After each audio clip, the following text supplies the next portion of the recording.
Hello and welcome back to the channel. Rich here, back on the Cooper R53. A couple of things have moved on since my last video. We got the engine running after the supercharged service, front end service. Lots of oil seals and O-rings and whatnot replaced, so that's good. We now have the car turned around in the garage. It's up on the new quick jacks, so that I can start to make inroads on the rear end. As you can see, up on the quick jacks, ready for me to refresh the rear end. No methodical order on this. As you can see, I've already got the exhaust off, heat shields off, wheel arch trims, they're gone, out of the way now. Give me more access to underneath, which is decidedly crusty, so we're going to be treating all that rust, replacing, repairing, etc. as and where is needed.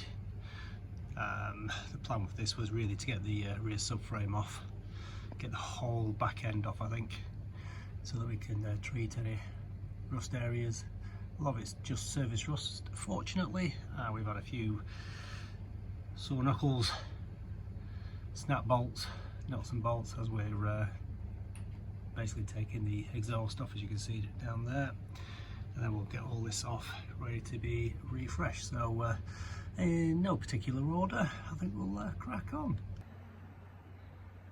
Okay, so I think what I am going to do, do a couple of little things off camera, such as getting the wheel arches out, just a couple of things there. But what I want to do next is I want to get the rear bumper off and out the way, just to get a little bit more access. From what I understand, it's fairly straightforward. We need to pull this out here. There's a screw that's retaining there. Obviously I've already taken out the wheel arch linings, so there was a retaining clip there. There's two Phillips screws in here. You might not be able to pick that out, but basically inside there's a Phillips screw, and then underneath, right in the middle here, there's like an 8mm bolt that needs to be undone. I want to get this off because I think I'm going to get that over to my brothers and get him to repaint because it's just got a few little marks in there. There's a mark here in the paint, you might be able to pick that up there. That's beyond buffing. So I'm going to get it off, fly that down and get it over there for painting.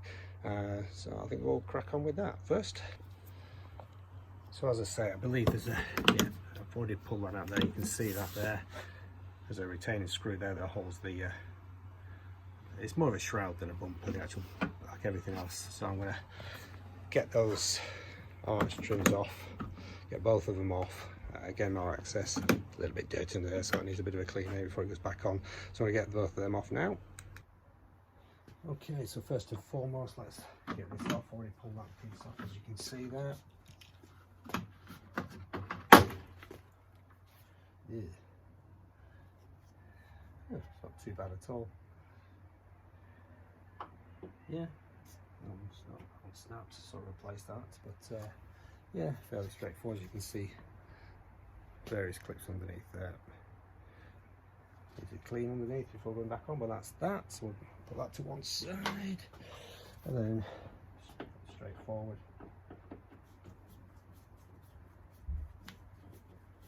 Retaining screw there, Phillips screw. So that's that. So it'll be exactly the same on the other side, I would assume. Let's get that one off as well.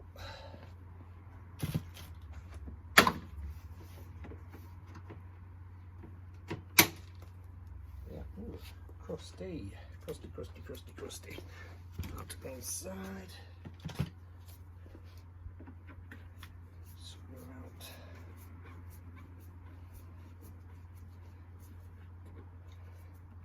Yep.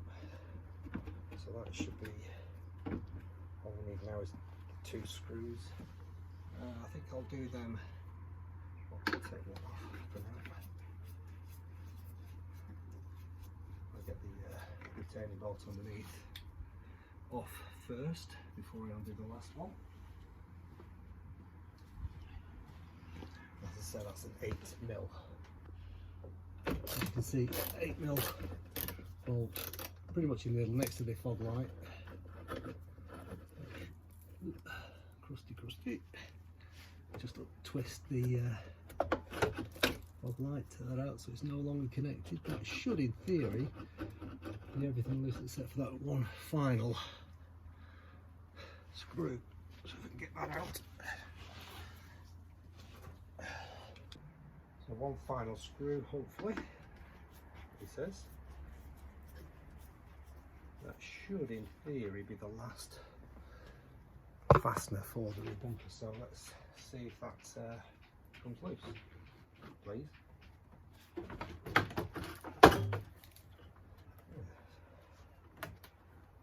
Silicon budget and scarper.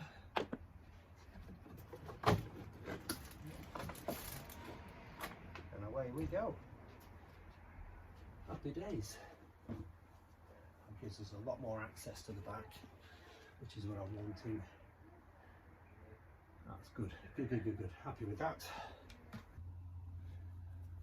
Okay, so on to stripping, continue to strip this down now. One of the things I wanted to try and do is separate the brake calipers from the rest of the running gear. I've already had a go at the other side, the driver's side. This is the passenger side. Yeah, it's one of the things I have established is that the flexi and into the hard lines, the brake lines are defunct. So I am just going to snip off the flexi and then replace all the hard lines from the front to the back. Makes perfect sense to me. I'm not going to be messing around. So first and foremost, what I have done is disconnect the handbrake cable. Fairly straightforward. If anybody is unaware of how to remove the handbrake cable, basically what you do is you just, what I ended up having to do is a little screwdriver, tap it through, because it actually just holds in place. There's no bolts, there's nothing else, there's no screws, etc. all in place, other than it just sits into the recess there. So what I'm going to do now is I'm going to snip the flexi and then get the caliper off and out of the way. So we'll crack on with that. The old snips. Hence the receptacle for the obvious brake.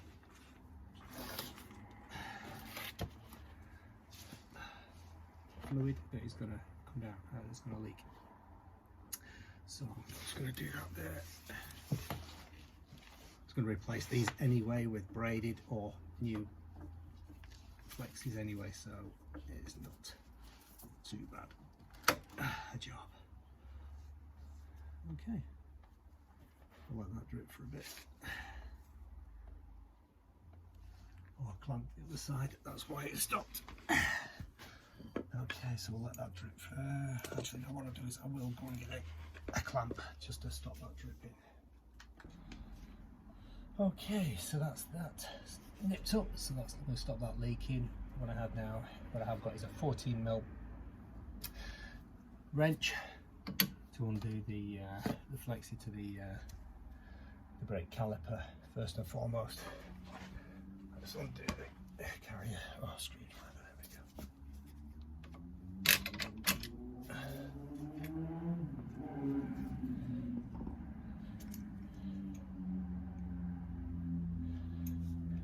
So we need to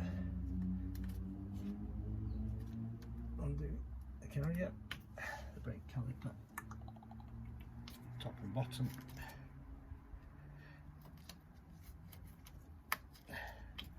Remove the dust caps.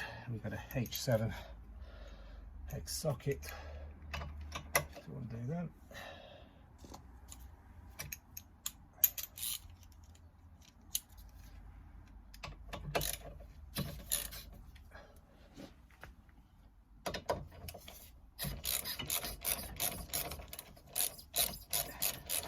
I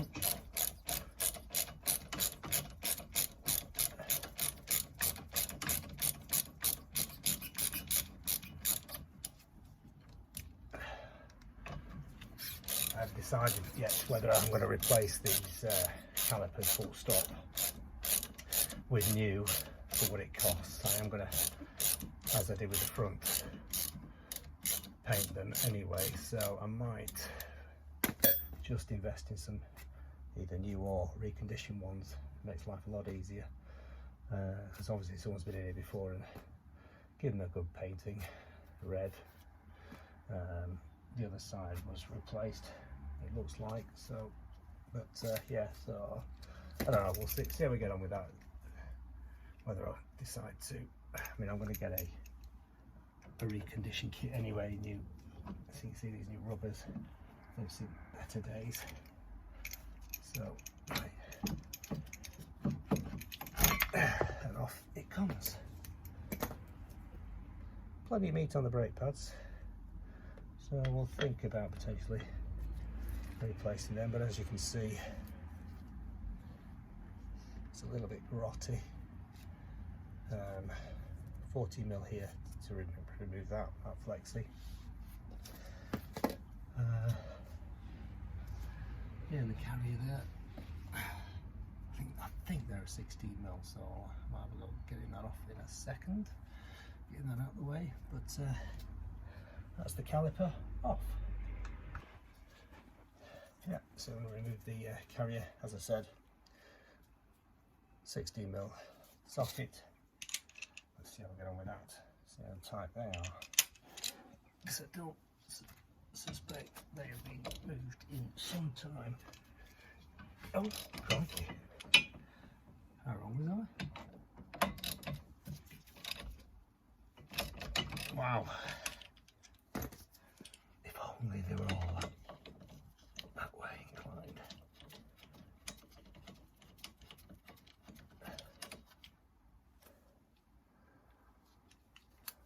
Wow. Sometimes things go swimmingly, although you never know what's around the corner, that's for sure. So that's the carrier off, ready for a Y-wheel stroke powder. Do I get it blasted and powder coated? I don't know, we'll see. But so that is now off. Happy days. Okay, so calipers off both sides now. Ooh, they're a bugger, and as you can see that there. Yep, both retaining bolts for that. Oh, there you go, sorry. Both retaining bolts snapped off. Two on this side, one on the other side. So drilled them out, get them, have to get some new bolts, captain bolts or captain nuts put in there, I think. Seems to be the order of the day. There seems to be quite a few nuts and bolts that haven't been unfastened since the car was new. Oh, it's the 2004, so 20-year-old this year, this car. So as you can see, still plenty of crustiness to get off, to treat, should I say. One thing I wouldn't mind if anybody is aware, this one has obviously had the R56 trailing arms put on in the past, and which is why I now have different wheel nuts on the back to the front. So the locking wheel nuts that I bought only fit the front. Awesome. I do know that you can change the wheel bearings, so that's probably something I'm going to have to do to ensure that we have all the same wheel nuts or lug nuts. But one thing I would if anybody's got any advice, so that's the headlight level sensor at the rear, but not attached to anything, so that is not going to be working too well, I wouldn't have thought. And in the UK that's an MOT failure, I believe, Ministry of Transport test that we have to have done every year to make sure the car is road legal and roadworthy. So if anybody's got any, I think there must be something missing here, because where it would normally attach to is that the upper trailing arm. I don't know, but if anybody's got any ideas, we can just drop us a note. That'd be awesome. So I think we're starting to lose a light now, so I think what we're going to do is call it a day there. I'll do a few other little bits and bobs off camera, such as I've been just working in here as well, cleaning that up because there's a bit of crusty rust under there as well. Get that treated, but yeah, it's a good job. It's not a car that I need to use on a daily basis, isn't it? Because this is going to take me a little while to finish off. But yeah, so we'll call it do there, guys and girls, and until the next time. Thanks everyone.